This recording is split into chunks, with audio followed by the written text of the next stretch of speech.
Yeah, it's fine. Great. So, hey, I wanted to just call and chat for a minute. We're on the phone. So. I guess, if you wouldn't mind, just right off the bat, I guess, if I can ask, if you wouldn't mind telling me a little bit about yourself, and then just kind of your thought process associated with wanting to kind of jump into the race and kind of where your head's at.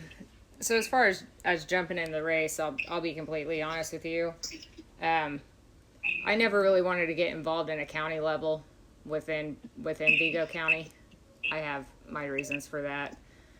I've always been interested in being involved, but wanted a more meaningful role in that. And there's a lot of stuff going on, not just at state level, but here locally. I mean, I understand Vigo County's not the only coverage in this district, but it is where most of the voting comes in, and the issues are that pertain to why people would be voting for this position. I do not believe that Brenda's a good candidate. I don't think she's a good choice. I don't think she'd be making quality choices for the local folks here. So that's kind of my reason as to why I wanted to get involved. Okay. Okay. Let me ask you this, because obviously the president has endorsed Brenda, right? Mm-hmm. I think, and I don't. We've done somewhat of a deep dive on you, and I don't know. There's not a whole lot on kind of social media regarding kind of you and your support for the president or anything like that. So I don't want to jump to conclusions or assumptions. But no, I'm definitely pro-Trump. I support Trump 100%. I voted for him. Every time I've had a chance to go in and do that, I've done so. I'm for President Trump, and, I understand the situation here and the possibility of, throwing a monkey wrench at the situation, but to a certain extent, it's also my concern for the people here. Yep, understood. So let me ask you this. Is there a world, and I can go talk to it's called PPO. It's our kind of hiring office, so to speak. If there was a landing spot within the state that would put you in a position to not only be a part of the administration at that point, but also be a net positive for the people on the ground, not only locally, but potentially regionally as well.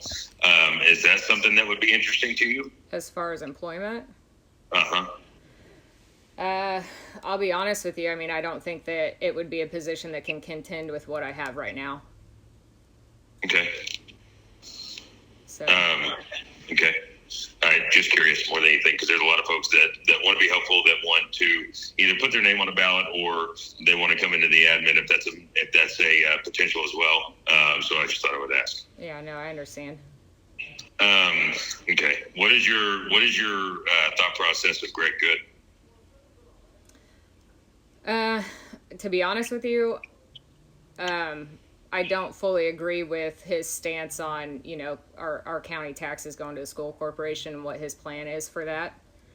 I think that it's a mistake. I think it's a bad plan as far as a local level. I understand he, voted against the redistricting, and that's part of an issue,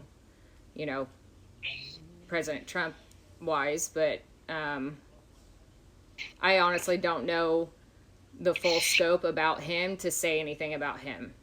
Had there been more research on Brenda before endorsing, I think that you guys would probably feel the same way that I do, to be honest with you. There's a lot of people here that are not fans of her. Got it. On every level. I guess tell me the reasonings behind that.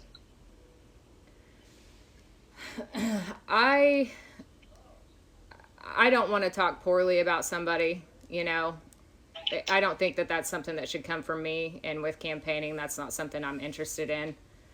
I just know that I don't think that she'd be fit for this position, and that's why I'm doing what I'm doing. Got it. Do you I mean, I got to be careful, just because, like, with a firm position within the administration, I can't necessarily I can't at all affect kind of what the outside groups are going to do in these districts. Mm-hmm. I do know that there is probably going to be a healthy amount of money spent from outside groups this is just my speculation. I don't know this for a fact, but it'll be several $1 million, I would assume, for each district. Understood. Yeah. I think that and the reason that I am making that assumption is because this has become a very personal issue to the president and how he is navigating it. So there's two different places here, right? It's your position where you are concentrated on kind of the local issues and maybe the tax code or kind of what the decisions are being made at the city county level, right?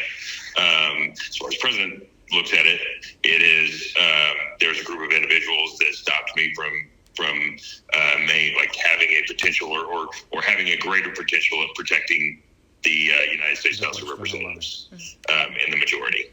And I think that he views that as I am interested in identifying ways that I can move forward with my agenda for 4 years as opposed to 2. That is how he looks at it, right? Mm-hmm. He's not afraid of impeachment. He's not afraid. He's already gone through all of that. It's more of what can I do to positively impact and positively affect the people of the United States of America, and this is one way that I can do that, right? Because a lot of policies that are coming out of the Oval that are going to Capitol Hill or vice versa, there is a net positive. Everyone's going to feel the weight of their income tax returns whenever they get them. Grocery prices are going to start dropping.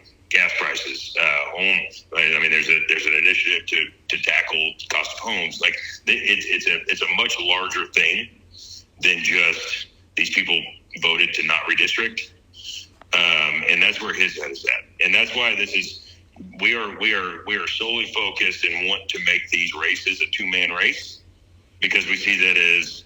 I think that the president's going to. I think, in all honesty, I think Brenda will get across the finish line regardless. But I think that it's a much easier pathway to victory if there is a 2-man race than it is a 3-man race.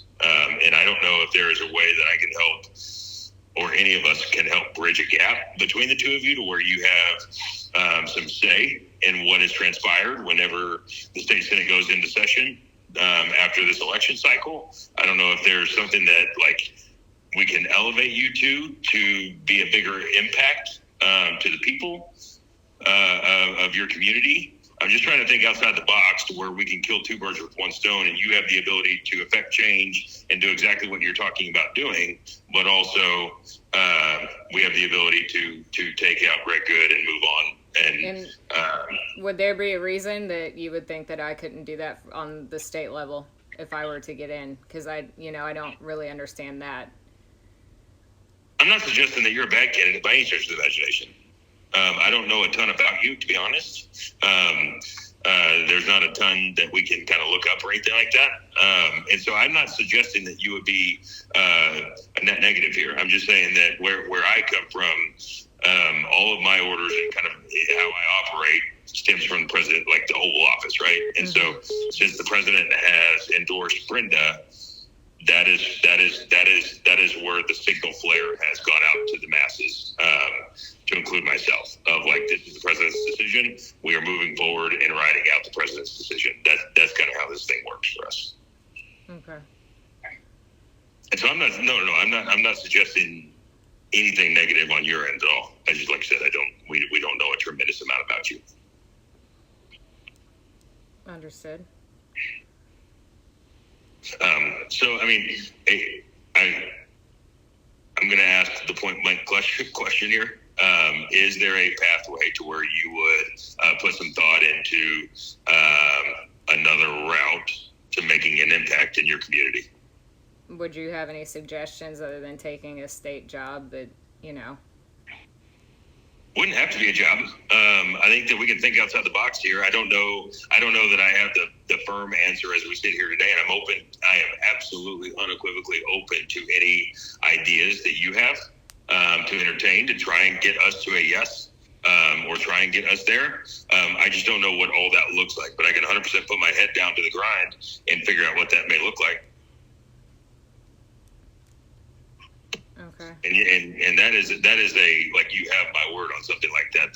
This is not something that I'm just trying to blow smoke and try and get you out of a race. That's not it. It is, I am like, legitimately, the last time that I did this, there was another candidate in a race in Kentucky, and he is now, the individual did step out of the race. He is now the chief medical officer for one of the agencies. He was a doctor, but he's now chief medical officer for one of the agencies. So like, I say that to say that you have my word that I would like to find a pathway to where we can kind of kill two birds with one stone here.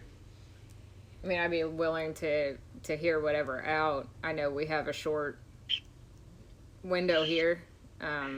We do. As of right now, I'm not envisioning anything else but continuing in the race at this very moment. So. Well, let me see if I can't come up with some options. And if you're willing to entertain them or willing to at least put some thought into them, let me see if I can't get back to you. I don't know if it'll be tonight. I definitely don't do anything, without extensive thought into it. So. Understood. Like I said, I think that I want to be able to get to where we both want to go, and that is to include you making an impact and having a say in what goes on in your community, and to have influence for sure. So let me see what I can do, and let me see if I can't follow up with you first thing tomorrow morning. Is it better to text you or to call you?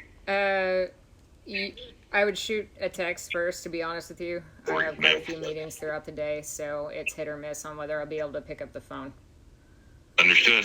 Let me see if I can't come up with some options. I'll shoot you a text, and let's see if we can't connect tomorrow. Okay, sounds good. All right, thanks, Alexandra. Mm-hmm. Bye.